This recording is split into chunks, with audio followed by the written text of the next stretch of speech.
What's up, everybody? It's your boy, Mr.Dugas, coming at y'all with another episode of the Dropping Downs of Mr. Dugas podcast. And I got a special guest here today, man. My guy, city councilman, former high school coach. I mean, podcaster himself, doing great work with the community. Also, you can catch him on Friday night footballs on 103.3 The GOAT with my guy, Mike the Bandit Bernard and Kevin Bonhomme. Want y'all to welcome the legendary man himself, Mr. Coach Scotty Borel. Thank you, man. Thank you for the thing, man. I'm about to get you to follow me around. But thank you, man. Legendary, I guess, but I appreciate the compliment. Oh, yeah, man. And how are you, Cody? Good to see you doing well with your podcast. I appreciate it. I'm doing good, man. I'm just trying to, it's about the kids and about the community. And it's fun stuff, man. So, before we get into the coaching and the podcast and all the great work you're doing in the community, people don't know you was a hooper yourself. I actually was, man, in the 80s and played at Breaux High School, or played in the very first Sun-Kissed shootout. Wow. And our opponent was St. Thomas More. Yes, indeed. Small World was actually, Fox 15 was I just came into Lafayette and wanted to broadcast a high school game. Wow. So they picked the Sun-Kissed shootout. Yes, indeed. Game 1, Breaux versus St. Thomas More. Yes, indeed. Yes, indeed. The only upset in the history, probably in the history of the tournament. So y'all beat them on the first Sun-Kissed. We did. I was actually out there promoting my podcast and stuff at the tournament this past holiday. And the question was asked, did St. Thomas ever lose in the first round? And I happened to be around, so I just let the conversation flow. I said, I think they did. And one person said, well, how you know? I was on that team. Yes, 29 points ago. But beautiful, beautiful story. Played against Al Fatto and John Simpson. Danny Broussard was actually the assistant coach to his brother Ricky. Interesting. Good day. Played at Breaux Bridge. All-State. Played against some outstanding athletes in Kennedy Lewis from St. Margaret High School, Wendell Francis. My best friend in the world, Kevin Johnson from Morgan City, who's now Southern University coach. Durbin Johnson, Byron Boudreaux, Clifton Brown. I could keep you here for a long time. Man. There was some talented guys, and most of these guys are successful people in their respective communities. Right. So you was more of a guard, forward? I was a point guard. Point guard, all right. I was a small little guy, but quick. Went out to high school my first year. I actually had a knee surgery, blew my knee out, and I didn't think I was going to be great again, or good again, I should say. And had a little hobble, had a little slight limp, but it didn't affect me. And went on to make all district and all state. I think we didn't have the strong team that you would have liked to have, but I played with some great people, man. Alton Zeno and Chris LeBlanc and Anthony Lewis, some good guys that I made good friends with. That was the biggest thing. We don't hang out, but we speak. Right. We make sure we do speak when we see each other, but did that, and it was excellent being, and then maybe they had the little semi-pro league back in the day. Okay. And you got a chance to play with former college players and former NBA players. And one day I was playing, and it was Kevin Figueroa, legendary Kevin Figueroa, Lafayette High. Right. Raging Cajun retired his jersey. Yeah.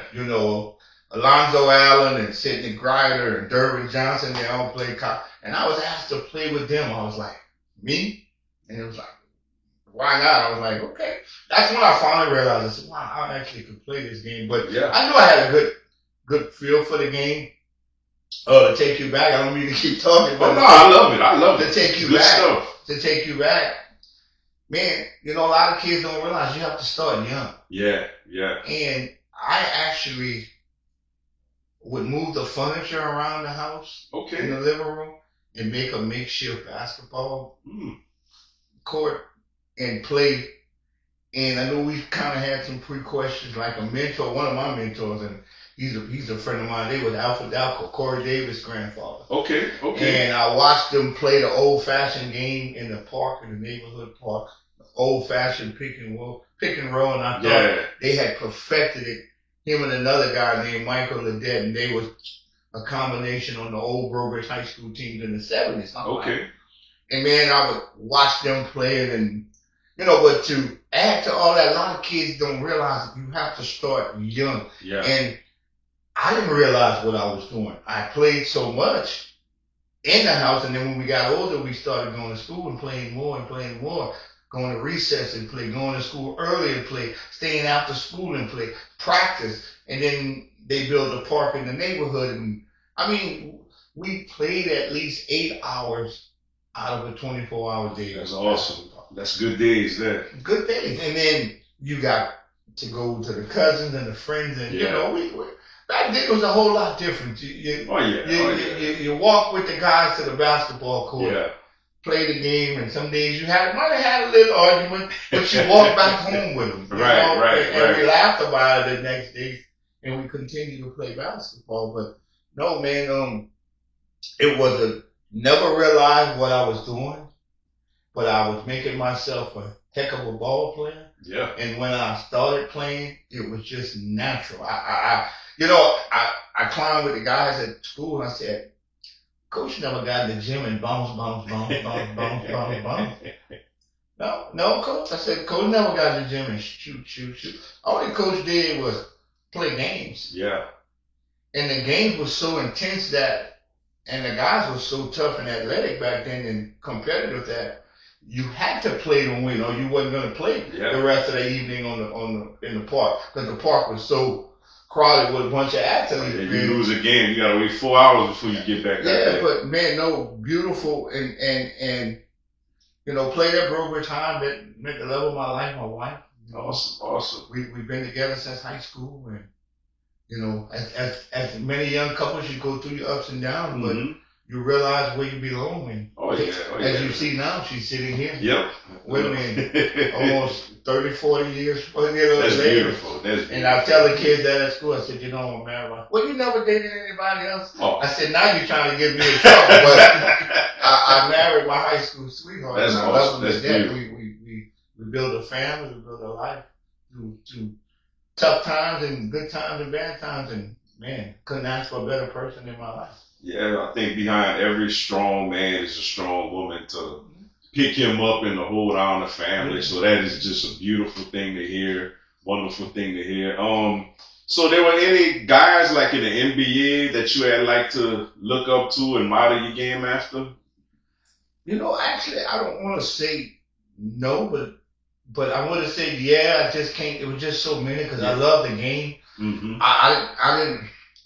Back then, you had point guard. Yeah. You had, when I was growing up, you had the John Stockton and the Dennis Johnson, and they were facilitators. Yeah. They wasn't, and I was a little bit more of a combination guard of scoring, but I didn't consider myself that, but I guess I could have just shoot the basketball. Yeah. And averaging 31 points a game in high school with those threes. Yes, indeed. Was considered being a good shooter. Yes. Back in the slow days. But one thing I can say, not to change the subject, I'm going to answer your question. Man, we were slow. I thought we were fast. I saw a tape from the past. I have to check that out, man. I had actually the tape at the same time was more than us. Okay. And I'm like, oh God, we were slow. And I thought we were fast. But no, to answer your question, not really that. It was, but I just liked them all. I mean, I love the game. I actually was talking to one of my former kids, Donovan Williams, today, who now our Cecilia girls coach. Mm-hmm. I was telling him, I'm like, man, you notice in the NBA back then, the worst teams were the Golden State Warriors and the Clippers. That's crazy. But they had 2 or 3 top 100 players on their team, and that the NBA considered them a top 100 player. And he was like, oh, I didn't realize that. Yeah. Sprewell, Hardaway, Mm-hmm. Mullen, yeah. Dunleavy, and the Collins, and everybody. Like, these guys were top 100 players on the worst team. Yeah. So that said how strong the league was. So I didn't really pattern or mimic my game behind somebody. played. I just love to play.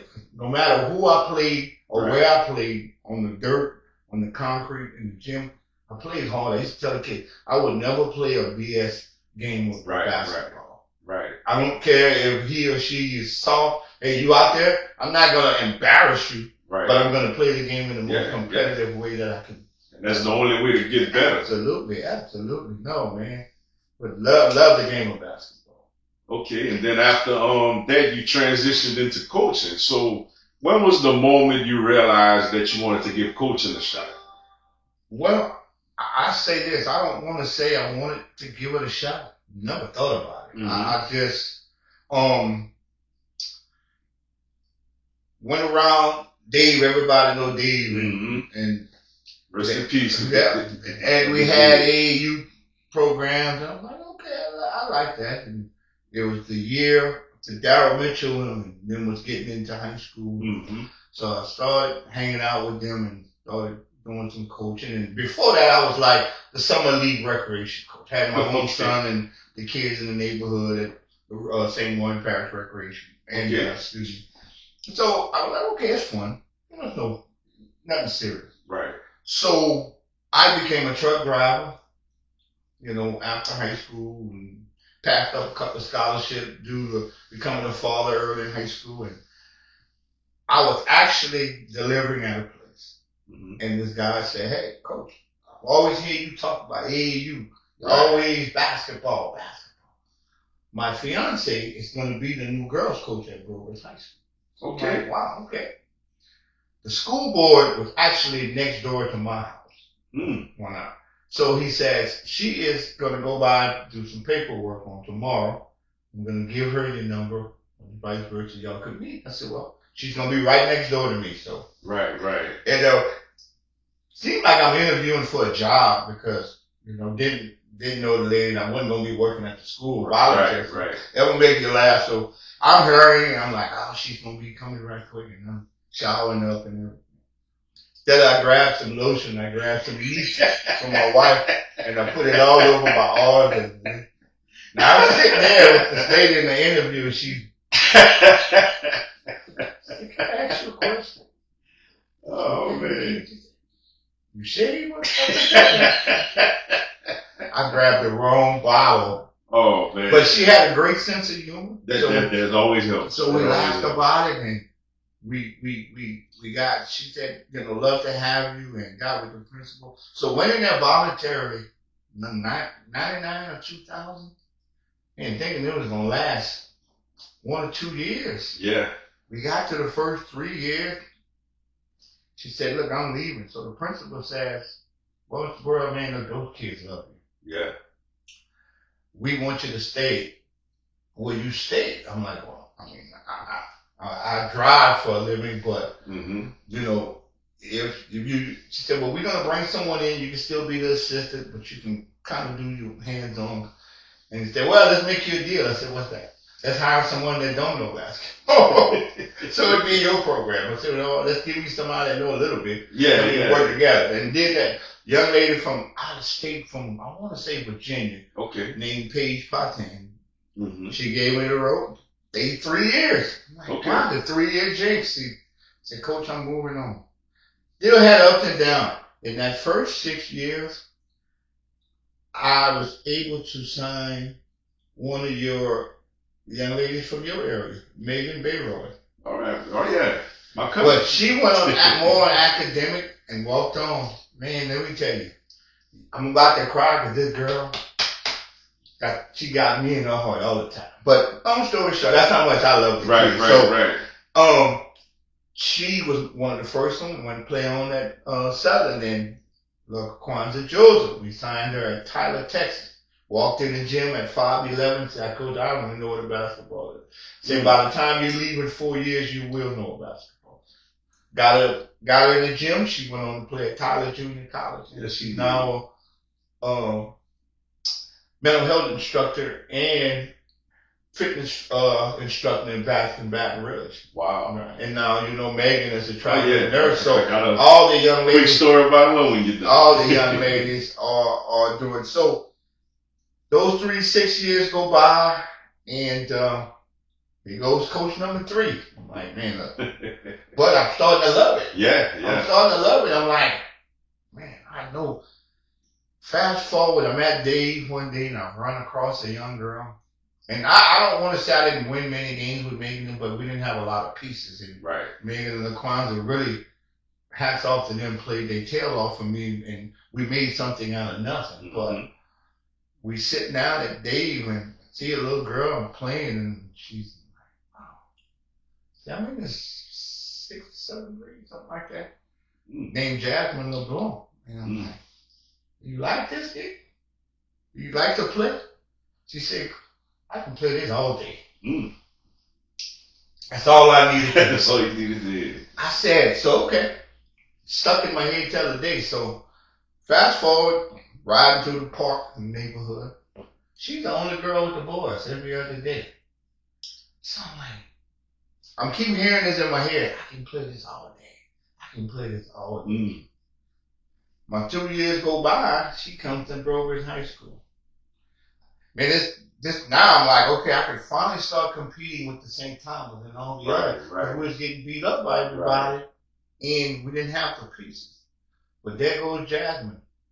I mean, we used to tease and call her the female version of the Black Mamba because she was everything. Yeah. And we go 15-15, 24 and 8, 24 and 6, and we go, see, last one we go 24, I think, on a 20-game win streak, and we lost to go to the Sweet 16. So, a lot of memories, and that brought me into having Caitlin Davis, one of the best point guards, female point guards that have been around in my life. And what I love about them, people need to know that they're all college graduates. Yeah. With awesome. Master degrees. That's awesome. Jasmine, Megan, LaQuanza, they all got it, and Caitlin is a state trooper. So, man, to be around these young women at Breaux, I was more or less the girls' coach, and I just helped with the guys. But our team, Louisiana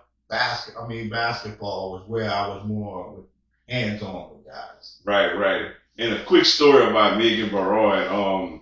I went to Parks Middle. Shout out to Coach Rodney Poche. Oh yeah. Megan was our best player. Yeah. You know, she played with the boys. She played with us. I was on the team with her. She was our best player. And you know, we would go to gyms and guys would be looking like, you know, but she was out there hooping. She was. Like, as a matter of fact, even till this day, if I go play basketball, it's a little crossover move that I do, and I learned it from her. Look at that. I learned it from her. You could learn a lot. She's a wonderful, wonderful individual, not only on the basketball court, in life, man. You know, I don't know if you knew, but last year I threw a banquet. I threw the first St. Martin Parish basketball banquet. Oh, nice. Where we brought in a panel of guys. Man, I had Darryl Mitchell, Jr. and Senior. Nice. Kennedy Lewis, Bucket Jones. Yes. Harold Boudreaux, Alfonso, and that's the male panel, and I'm leaving some out. Sad Alexander. The women's side, we had Megan, Caitlin, LaQuanza. Oh, that's awesome. Janan Sylvester, who owns her own pharmacy. Man, we had a panel that St. Martin Parish, if you guys didn't see it, you can go back to Sports Talk Conversation and go back and watch it. It was amazing because each and every one was a college graduate. That's awesome. And it was like, this St. Martin Parish right here. Yeah, that's pride. Yeah. So, as a fellow St. Martin Parish guy myself, that's absolutely beautiful. Absolutely.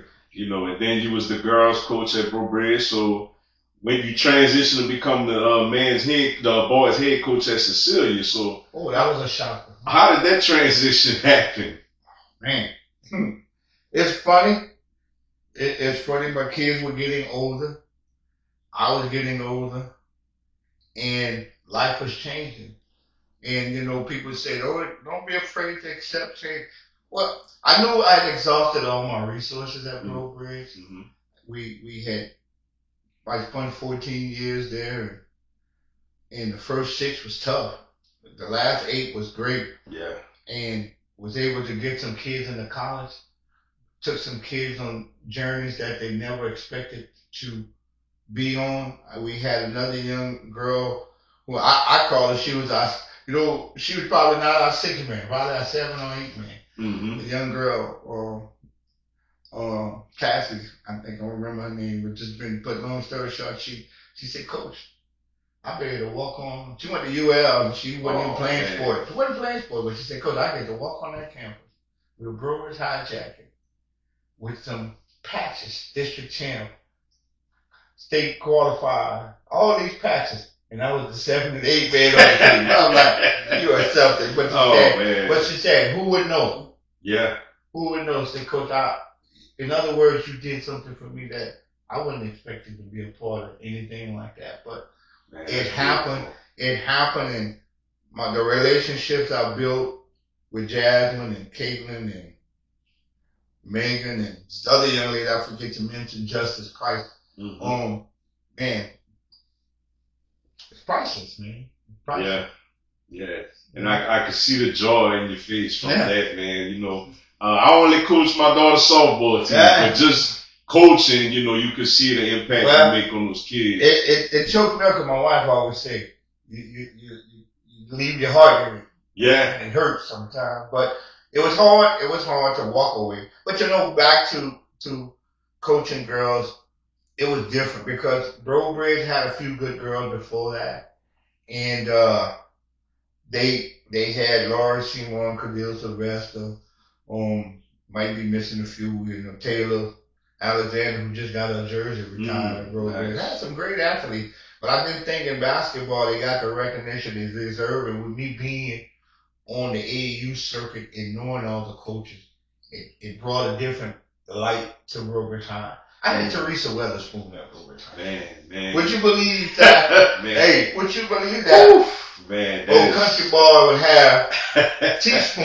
Teaspoon, man. One of the WNBA legends. Yes. Louisiana Tech legend. Yes. At Breaux High recruiting one of your kids. That gotta be the biggest honor. I mean, that gotta be a. And then it followed up with legendary Coach Pat Summer, baby boy, to sign the young lady that I produced. Wow. And when I say not bragging, but produce, staying in the gym with this young lady shooting 500 shots, 1,000 shots, listening to her say, I quit, and say, okay, we'll go home. Don't call me, I won't call you. Yeah. And the phone will ring. I still want to play. Having them days and saying, I tell you the hardest stuff I had to do, and she'll probably say, and Caitlin always tell you that, Coach, I was hard-headed. I'm glad it made me a better person. That's why she's a state trooper today. But Jasmine will tell you a story. Freshman, sophomore year, we make the playoff. She goes to me, never come to practice. She comes to the game for the playoff. And we dressed and she know I'm saying this out of love. We didn't play her. Yeah. We gave her the hardest lesson she could ever face. And boy, but did I get a stud after that. She became a player. I'm talking about district MVP, all-state with Kalani Brown that year. So no, man, it's just a joy. And after I exhausted all my resources at Breaux, Coach Marty Lewis called me one day and said, "Boy, just come to the summer league game and watch us play. Right. I know you would love to coach some boys and come on." Now, this is the truth. Now, people might say, I don't believe that.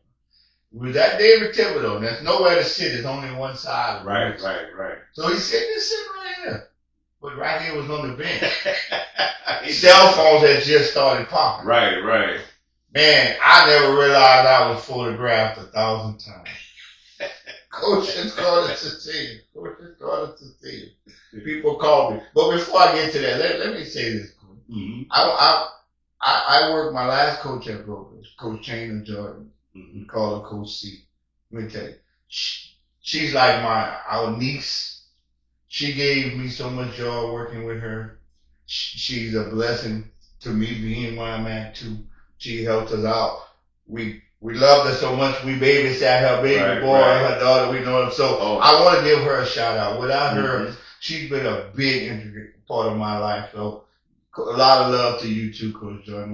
Without you, I wouldn't be where I'm at today because she gave me the rope and say, Coach, do you, I could hear you just. So she gave me a lot of leeway as far as the head coach. She could have used to say, hey, this is my bus. I'm driving. But she said, hey, you got a little more wisdom, a little more knowledge. And we laughed. She said, even though you coaching, I still get to win. But love her to death, man. That's some good stuff. So, your time at Cecilia, I remember you had a player some years back. I remember y'all played St. Martinville, and it was the year St. Martinville went to the state championship game. Yeah. And y'all had, and I went to the game, man, and he was hitting threes from, I mean, everywhere, man. So, just talk about your time at Cecilia and some of them runs and players you had there. Well, it was kind of funny, man. I mean, didn't I believe I was going to end up in coaching job more to say, come on through. Then, like I said, I was getting older, and I could have taken a lesser job, pay cut wise. And he said, give me a year you'd like to get in the school system. And then he got me working as an assistant with the handicaps. And man, let me tell you, I'm going to talk about basketball, but I love these kids with the handicaps and the autism, and just going there in the morning. Yeah. Some of them talk a lot, but that's just part of their personality. Right. Man, he brought me in, and first of all, I fell in love with a lot of these kids, and my wife can tell you, some of them tell her they call me. Awesome. And we help them out or visit with them. But he said, come on in. My first year, we cleaned house. Man, we didn't make the playoff over there. Second year, we had a kid. I named him Slim. When I saw him, he was skinny. Javon Berry. And man, we got in the gym and once again did some things and had a lot of good pieces, like good kid. Josh Fontenette, Daddy Derek, rest in peace. One of my good friends was an excellent ball player. Caleb Carter played at UL. Montreal Carter's little brother. I mean, good. We had good kids, so made it easy to coach. We wasn't great as a basketball team, but we were such good kids. But Barry became an outstanding athlete, and we signed him to Xavier. Okay. And once again, these kids was like, and I had, with me being through AAU, we had all the college coaches come through when there was open period for practice, so the kids were starting to believe, well, a lot of kids, I want to see it before, so I can believe it. And when their coaches start coming around, they starting to work a little better. They starting to get their little swag together. So Barry was my first one. Second year at Cecilia, we lost to Salmon, the legendary coach over there in Slidell. And then we had a couple of hit and miss. We got back, and then we got a good team with Avantez Ledet and them. And that was the young man you were talking about that shot the lights out. Yeah. We got in the gym with him. I produced quite a few kids. Cecilia had Harold Boudreaux, Carol Boudreaux, Kendall Dartez. They had the Williams brothers. And they all went to play college ball. Yeah. So I was like, man, I got to produce me one of them cats, because I play for keeps. Yeah. If you're going to play, the program we had, 75% of the kids played college ball. Wow. And I could name a bunch. Wow. It was high major, mid major, NAIA Division II or junior college. 75% of Team Louisiana went on to play college basketball. Wow. And so, just having him, we got in the gym and got fussed at a little bit, but I had the facts. He was probably the first Division I player to sign out of high school, Cecilia. Since Harold and Perry Stewart. Right. Back then. All the other guys went on and got walk-on deals or junior colleges, and this, no criticism. They were great athletes. Yeah. I think Avantez was just in a different time, a different era, where it was easy to put him on. But Tick Price, the legendary Tick Price, gave him an opportunity. But he, and then they moved up to mid-major. That made him a mid-major player because Lamar went up one year to mid-major. Right. So I'm like, man, we signed a mid-major player. It all fell into place. But having him and then had a young man who I thought was an outstanding athlete, actually like step grandson of mine, Andrew Lewis, and we just had some good kids. Ethan Howard, who went on to play college football at Southern. Man, just so many. It was a blessing. And made a little run, 29th seed. Yeah. And made some history. Had the first playoff game in Cecilia at home since 2000 and whatever. Right. They hadn't had a home playoff game. Awesome. Got past the first round. Made it to the quarterfinal and was a minute and 16 seconds away from the top 28. We just couldn't hold on, but had a good time. And that's another guy I want to give a lot of love to, Coach Marty Lewis. Everything he mentioned to me when he said, look, I'm going to give you 5 good years and I'm going to leave it for you. And it's yours. I know you're not in that situation where we probably, but I said, you know, I can get 2 years up with it by myself, I'll be good. And I did. And had the worst year. Had the worst year in the history of the school. Awesome. I can laugh about that. Oh yeah. Because, I mean, guys know it. Had one senior and a whole bunch of freshmen. Oh, yeah, that's expected. And then there was all 8th graders coming out of high school. Now I'll tell you, these kids were good athletes. I'm going to tell you who they are in a second. And I had Joe Bob Wilson, 6'6". I'm like, okay, we're still going to be all right. Joe Bob fell down in game 4 of the season. Messed up his ankles, both of them. And just how you said that, I said that too. I did. Oh, man. What I'm going to do with no big and a bunch of 8th graders that just got into high school. You know what I told the team? I said, you know, we're going to play for pride. Coach ain't going to fuss. Coach not going to cut up. We're going to just play the season. And we had no choice. And biggest thing I can say to these kids, they never quit. Not one of them. Reflection of the coach. Brent Gordon, who's now at UL. Oh, yeah. Jamani Davis, who's now at Trinity Valley. Yes, indeed. Christian Menard, who's now at Northwestern. Gavin Solomon, who's now at Grambling. I mean, great kids. Yeah. Great kids. We just had it. You know, you're just coming into high school. And then at the end, and I was working with another guy, and Coach Ray Barenko, and he's like, I think I'm going to go in another direction. And I was like, well, I think they might put us all in another direction too. We were wanting whatever. But now it was just time for a change. That was hard to accept because I love the game so much. I actually cried. But, man, I'm not going to be coaching. But what you just mentioned, all these guys that I've coached, from Darryl Mitchell to Tyrone Mitchell to Alfonso Williams, Donovan Williams, Lorenzo Williams. Alfonso and Donovan is coaching at the school now. Yeah. Alfonso said, Coach, you're going to work with us now. Okay. But you know, a lot of young guys, when you get in that gym, it's their show. Yeah. And I'm very talkative. Yeah. So I can't overstep the boundaries. It's just part of the nature of the business. So it's like, Coach, we're not gonna let you walk away from this game. It's okay. We started the VSN network. So, Coach, we're gonna make you an advisor to us, and you're gonna be our VSN commentator. Yes, indeed. And I'm like, nah, we're not letting you go nowhere. Yes, indeed. They gave me a big hug, and here I am, the VSN's commentator. And then one day he looks at me and he said, Coach, you need to start doing your own sports talk. I'm like, what? You need to do your own sports talk. I said, well, you just gave me the title. There it is. So, and I got to admit, the young men, they encouraged me. And just to show the appreciation of what I've done for them when they were young men on the trips to Florida and Arkansas and North Carolina, I remember different trips we have taken. They remember that, man. Yeah. And it's amazing. We have another one that I mentioned, Caleb Carter. And I tell my wife that I said he's now our wide receiver coach at Breaux High School. at Cecilia High School.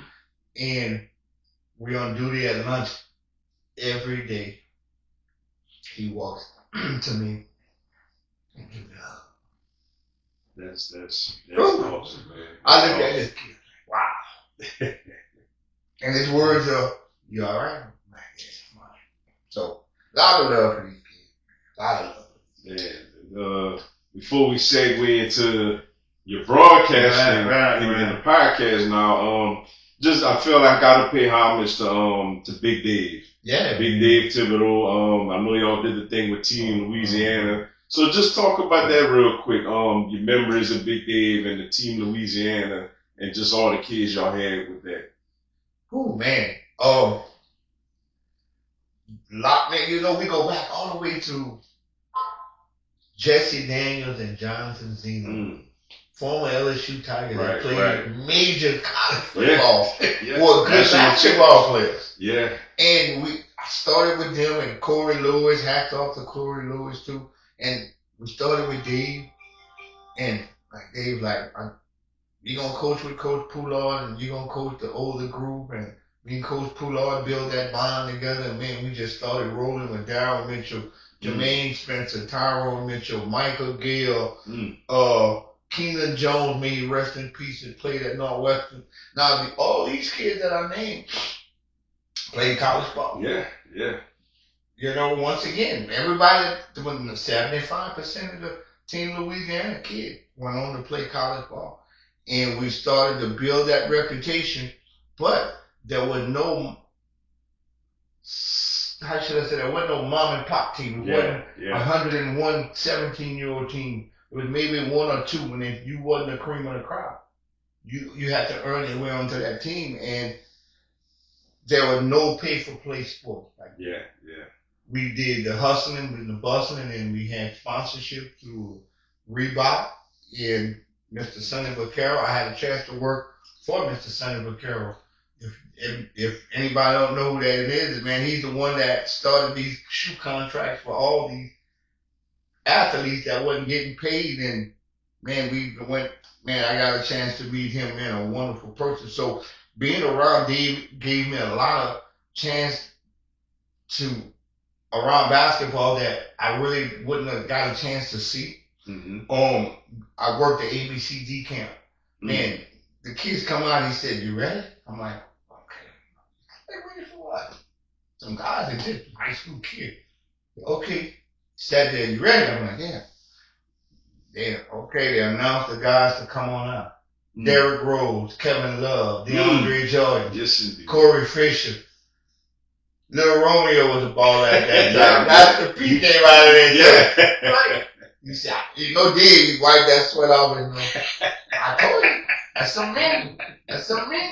Now you gotta go to work. I'm like, you gonna help them do some drills? Yeah. So when I would come back and I tell the kids, man, I was around some of the best in the country. And if you don't want to listen to me here, and them guys didn't know who I was, and they were just focusing, but they were constant future professionals. That's why they went on to be professional. And Derrick Rose about to get his jersey. Yeah. And I had a shirt. Heaven knows where that was. Derrick Rose autograph on it. Oh wow! But no, I got the pictures. I got a chance to go out with Dave to these camps. I was blessed. I coached at North Carolina, Duke, and NC State. Yes, indeed. And some blue bloods. Went on down Tobacco Road from in the van. We did some stuff. If you love basketball, met Buzz Peterson, who played with Michael Jordan at Chicago, and he played at the University of Tennessee. And that's when I first put on my NBA championship ring. Buzz had won one with Jordan. Wow. And we was at an AAU event. I got a chance to meet him. And so built a lot of relationships. Met Coach K from Duke. Man. That's when he had Chris Duhon. Yeah. So been in the game a long time, man. Sat down with Tubby Smith. Man, if you come in my office, it's a collage of where I've been and who I'm at. So I'm blessed and thankful to Dave to put me in that position, because I probably wouldn't have met these people. Yeah. And I met them for free. Yeah. It was a free trip, but no, we laughed and go on them trips, and I can remember us going to the airports and meeting all these type of people, and sat down. I know everybody heard of this guy named Rockhead Johnson. Yeah, ring a bell. He worked with Jim Brown to dismantle the Bloods and the Crips back in the days when they had the war. I knew I heard that name. And his daughter was one of the young ladies that was murdered in one of the shootings. Got a chance to sit down with people like that. Wow. And my biggest one was attended a seminar with Stephen A. Smith. So I got a chance to just be around the cream of the crop. Coached against Clyde Drexler and his son during the AAU time. No, man, listen, basketball has been my life, my everything.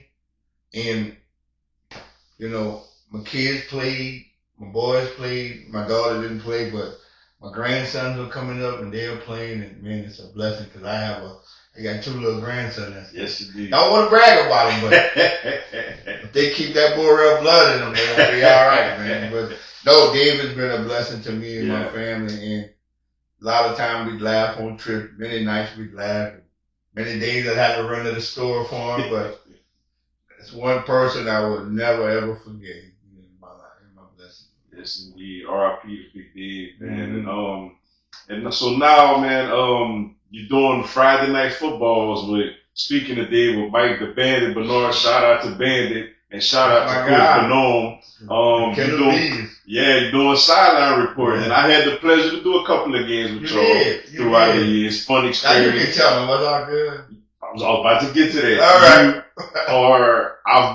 Matter of fact, I was with you on the sideline last year for Cecilia, for Cecilia State Championship, and it was a great experience. So just talk about being on part of that broadcast, and I must say you one of the greatest interviews. Like, you give great interviews, and you talk to, it don't matter if it's somebody's grandma, the cheerleading coach, like you give everybody love, and that's something I admire. So just talk about that experience and what y'all got going on the Friday night. Well, you know, it's funny you say that, because I like to go get the people nobody want to talk to. Yes, you do.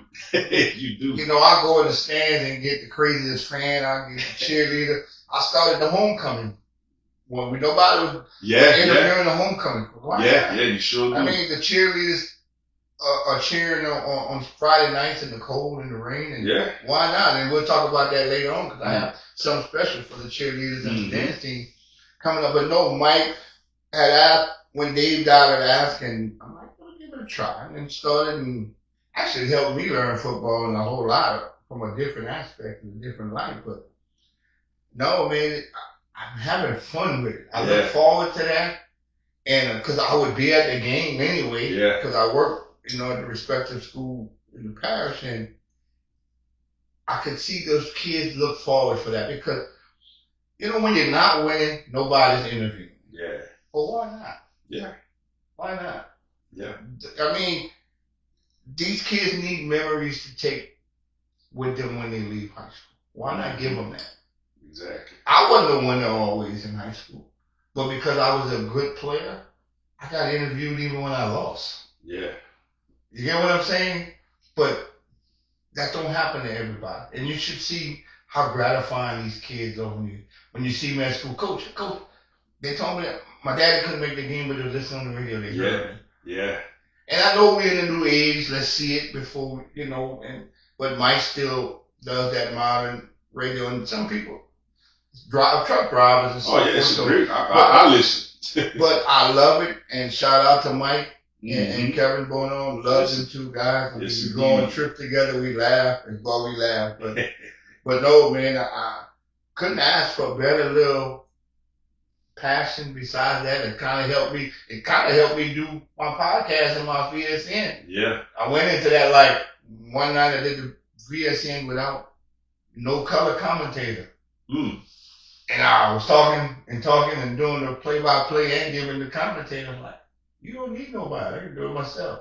Because I know basketball. Right. And most of the time when you're doing stuff at school, they give you someone that's probably a hockey player that should do a soccer player. Yes, indeed. But last thing with that part of it, like I mentioned, I was with you on the sideline when Cecilia won the state championship. So just talk, because I know you were around a lot of these kids and watched them grow up. So what was that feeling watching that team accomplished, especially after the year before the heartbreaking loss to Opelousas, and then to turn around the next year and win a state championship, and you got to be right there on the field with him. You know, in my opinion, the most humbling thing was not to hear anyone brag or walk the hallway with cockiness. Confidence, but not cockiness. Yeah. And to go from where they was that year before, go down to the 29th seed and get all the games on the road. All on the road, yeah. That was such a humbling experience. Not one of these guys walked the hallway with a big head. Not one of these. You didn't even realize, to be honest, if it wasn't for the students and us, the Falcons, you didn't even realize we was in the playoff. And that's the God honest truth. Wow. The kids they didn't walk around with that stigma like we are this. And that was made me enjoy being a part of that with them and watching these young men who really love what they do. Yeah. Issa Solari, he's in college. Yeah. Ellis Stewart, he's in college.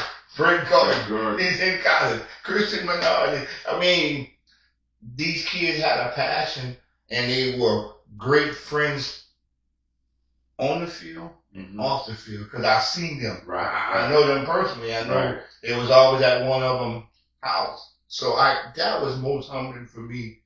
And to bring it back to St. Martin Parish, was humbling. I mean, and having these kids say, man, because people may not realize we only 3 schools in St. Martin Parish, but it's hard to get a state championship. Whew, man. From a public school. Yeah. It is hard. And when you're in a small town and everybody shares the athlete, because we couldn't play basketball till the state championship was over. Because we had all our basketball players. Right. So it's hard to win and keep that going, the tradition going when you got to share the athlete in the small community. So, like right now they're looking like, oh, we're not that good. It's coaching now. All the kids I just named have graduated. Yeah. And are major contributors on the college team right now. Yeah. So you expect Cecilia to be what it was last year, but it's just a step back, but it's not far. It's not 2 steps back. It's one, and we got one of the best players in the country. In the country. So that says a lot. But no, man, just being around that and watching what was touching, watching the community come out. Yeah. The people just pulling up at school to watch a bus. Yeah. Drive off a parking lot. I'm like, man, as a coach, that was a great feeling. Even though I was disappointed, and I'm gonna say this, y'all, I'm gonna leave it alone. Man, but just to watch these people come out of the parking lot and say, man, watch a bus drive off. And I felt so good myself being a part of it. I told my wife, like, man. And you and I, we got in the field. I went to the Plaquemine game too. It was cold like that too. But to be on the field, man, I was right there. And me personally, I went to St. Martinville, but I want the whole parish to do well. I want the whole parish to do well. And to see those coaches embrace and the kids embrace and celebrate, man, it was definitely a beautiful thing. And look, it's hard to win a state championship, right? But it's hard to broadcast one too. So we got lucky. We got 2 times in a row. 2 times in a row, we got to do that. So how long will it be again? Yeah. And I'm 60 years old, so I don't know how long it's gonna be. So Breaux Bridge, Cecilia, St. Martin. Yeah. Come on now, get me back to the dome. That's right. Before I have to hang up my microphone. That's right. And speaking of microphone, the podcast, man. Sports Talk, so just let everyone know what it is, and then I'm going to give my thoughts on it. You can just talk about everything you got going on as well. Sports Talk, conversation with me. Oh, like I told you, Alfonso Williams was the spearhead. Yeah, I talk about it because he's a cat. I love him because, boy, he's a pusher. But he said, let's do something for our kids, and let's do it here. And started with just a few people, and shout out to my guy Perry Stewart, man. Didn't know what I was gonna do, how I was gonna do it. Right. I figured, well, you got a cell phone. That's the start. Yeah. And Yeah. at a track meet one day, and I'm like, I know Perry through the sport, obviously, and he's like, well, I do podcasts and I do this for my. I'm trying to do something in that fashion, and I'm like, oh, okay. He said, let's get together, have a conversation. So we got together, we put our thoughts together, and we came up with a little. And we said, okay, sports talk conversation with Scotty Borel. Because I didn't want it to be, just how you and I having a conversation. That's how I want it to be. I don't want it to somewhat, it's going to obviously be somewhat scripted. But right. I didn't want it to be like detail by detail. What I'm doing, unless you're doing professional people anyway. But we just want it to be you and I having a conversation. Ain't no gimmick. It is what it is. And it took off. And yeah. I'm opened up to 1,000 followers. I'm like, I don't even know what that means. Man, that's great, man. And I'm checking out some great interviews, man. Yeah, like you had two of the greatest coaches in the history of Louisiana basketball. You know, Charles Smith at Peabody, who made the Naismith Hall of Fame.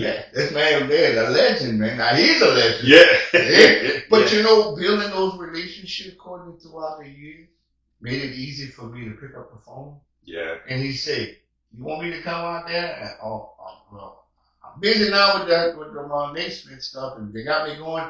But if you want to come, he said, I'm not telling you no, but you come to me. I'm like, Coach, I'll be there. Yeah. And we had Will Weed, man. Yeah, man. We had Will Weed. That was big time. And Danny Broussard. Yeah, shout out to Coach Danny Broussard. I mean, Jeff, high school, I had 3 of the most winning high school basketball coaches. State championship wise. Yeah. I might not have the overall, but Jeff Jones, man, shout out to Jeff. We did some AAU together. That's what I meant by the relationship I built. Funny, just a quick story with Jeff Jones. Had an AAU team with Tony Montgomery and Xavier Blackburn. I mean, I've had all of them through here. And we put a group together with Craig Victor that played at the University of Arizona. The people wouldn't believe I coached him a little bit in AAU. Javon Felix. So Jeff Jones and I, we put a group together and we went down to Mississippi and we won some basketball games. Yes, indeed. And that's how we became friends over 30, 40 years ago. Yes, one weekend in a van, two brothers took some kids down to Mississippi, combined the team, and man, ever since then, I mean, we don't hang out. But the respect we have for one another is Jeff probably say the same thing. That's my guy. Yeah, and also what I love also, and make sure y'all check out that podcast, man. I love the on-field interviews you do after the games too, man. When you can see the emotion of the coaches, the emotion of the kids. Like after a big win, and you get to talk like that. I think that is amazing. That is beautiful, man. And you've even had, like, not just sports, right? You even had Allie Landry, who was Miss USA. Wow. You know what I'm saying? You even had her, so, man, you do amazing stuff with the podcast. Big fan of it. And like I said, make sure y'all go subscribe and check that out, man. Appreciate it. And also, City Councilman, last thing before we go. Man, I got so many hats, man. When I walk into my house, my wife don't know which one she's talking to. No. I don't know how that one came about, Court. Just, we are community active people, my wife and I. We love helping people. Yeah. You know, the great Maya Angelou, and I might be wrong, somebody might say, oh, it's not quoting right, but it's somewhat in that fashion. People don't never remember what you did for yourself. But people gonna remember what you did for others. I love that. And if I'm saying it wrong, forgive me, guys, but y'all know what I'm getting at. Oh yeah. Listen, you have to give to get in life. I mean, I remember some days as a young guy, we had kids and things were tight, but God just, you needed a $10 bill. I don't know, it fell out the sky. But we got it. And I watched our kids grow up. We were an average family growing up. I raised them the way my parents raised me because my mom was a beautician. Daddy was a railroad guy, but just those aspects in life, man, and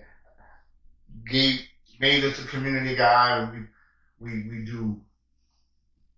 You knock on my door if I can help you. Yeah. I will.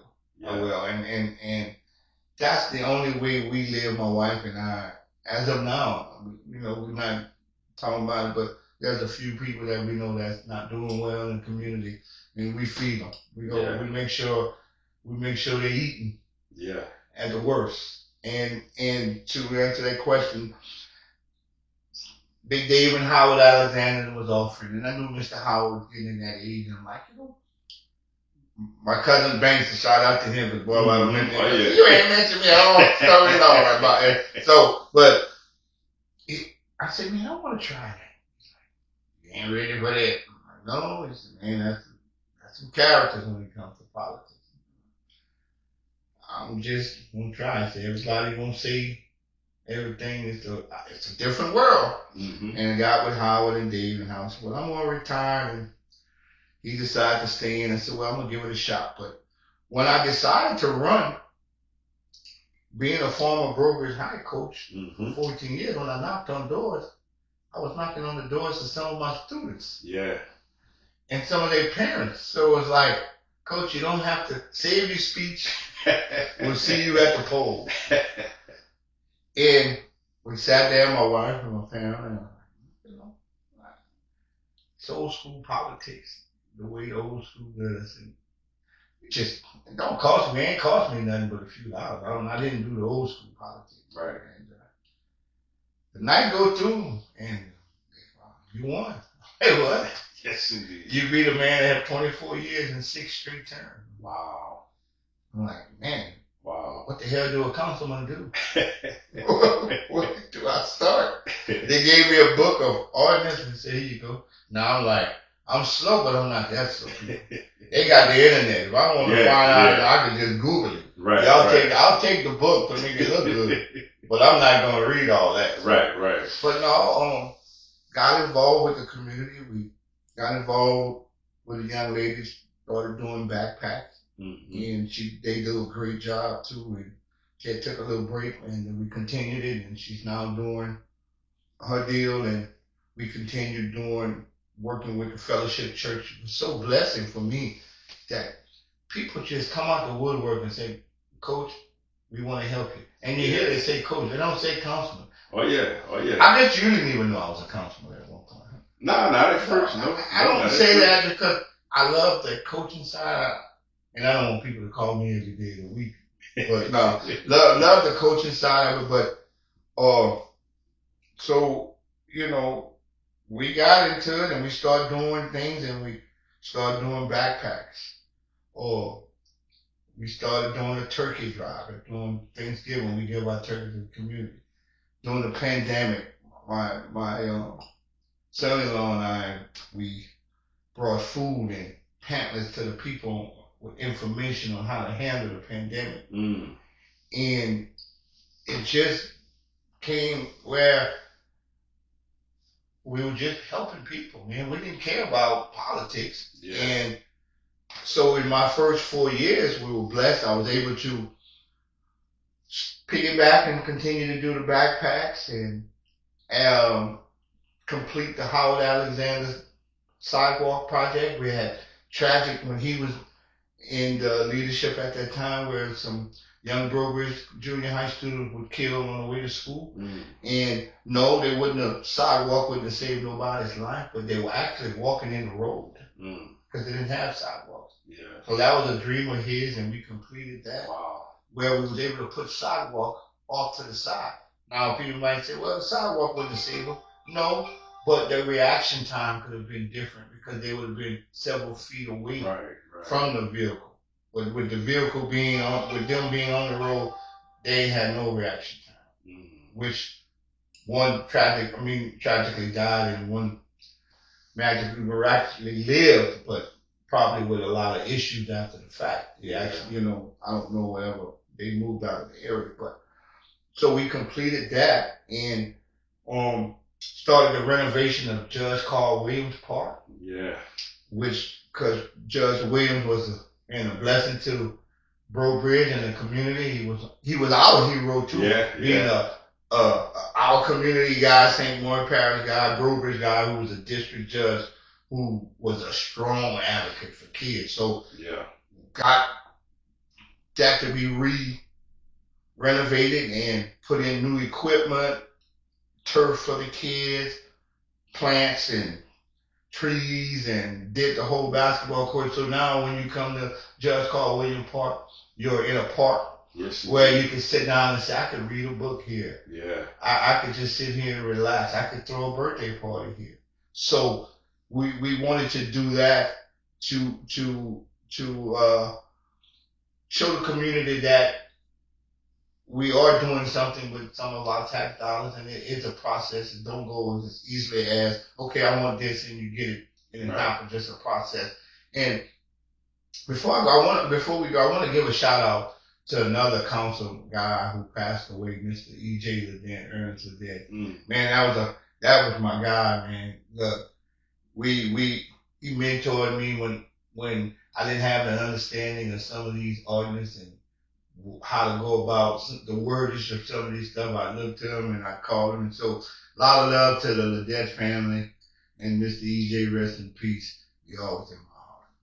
Yes, indeed, man. So before you go, any announcements you want to make? Anything y'all got coming up or going on to promote? Well, I'm glad you say that, man. We are promoting our second annual cheer and dance show. And some people might say, well, what is that? It's the show that we put on for the cheerleaders and the dance teams and major reps and stuff. Cause like we mentioned very early in the show, a lot of the kids, the young ladies, they cheer for the football players and basketball players. Now it's time for them to come cheer for them. So last year I said, let's put on a show where they'll perform. We'll put on the cameras, put them live on Facebook, and it was magical. The young ladies were happy.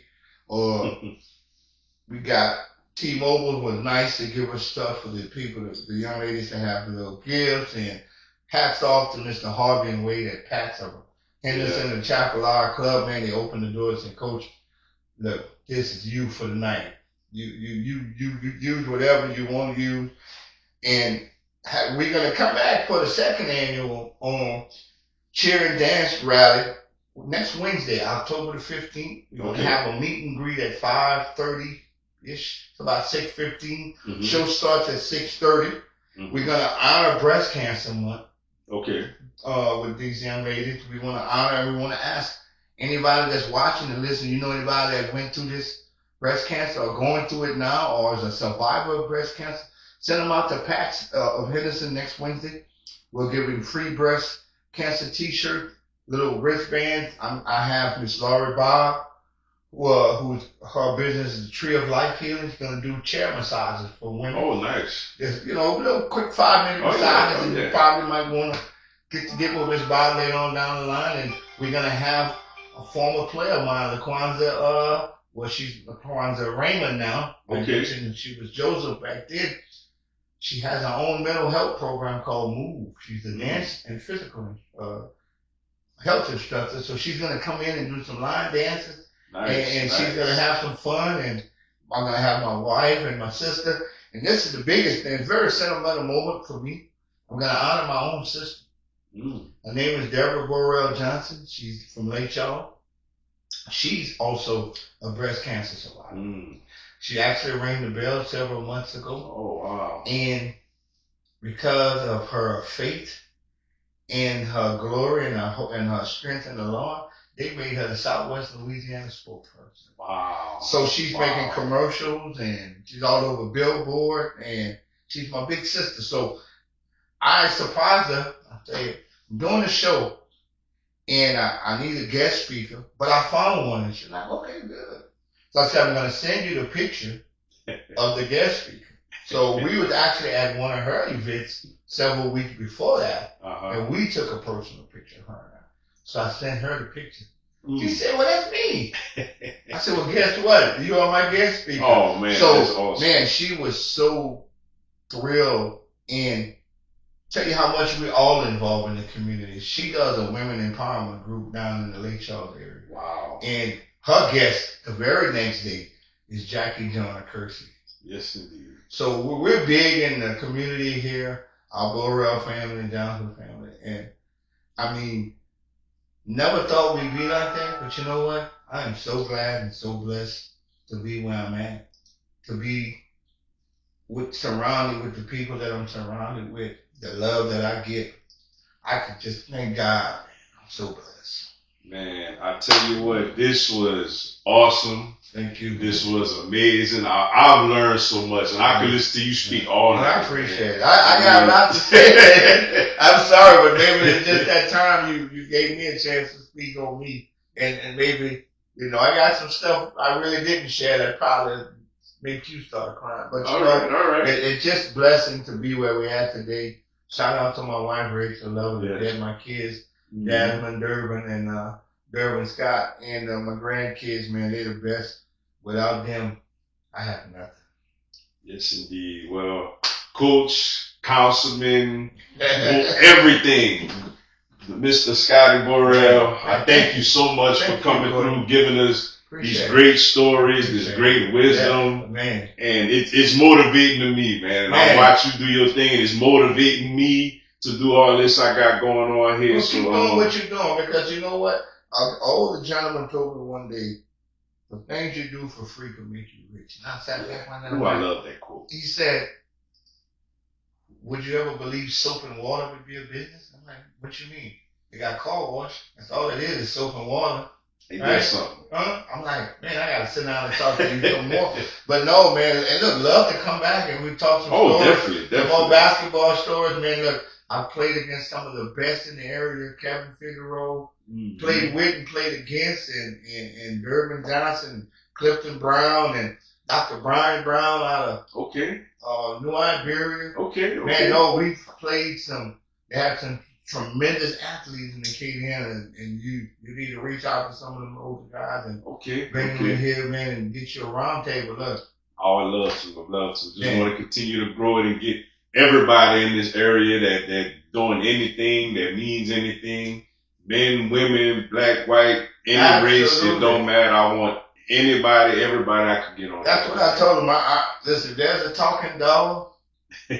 Call us. We're going to get ready to go interview to know. Courtney, thank you, brother, for having me. Thank you once again for coming through, man. All right. Thank you. All right. Appreciate y'all for checking out the episode of Drop It Dimes on Mr. Dugas podcast.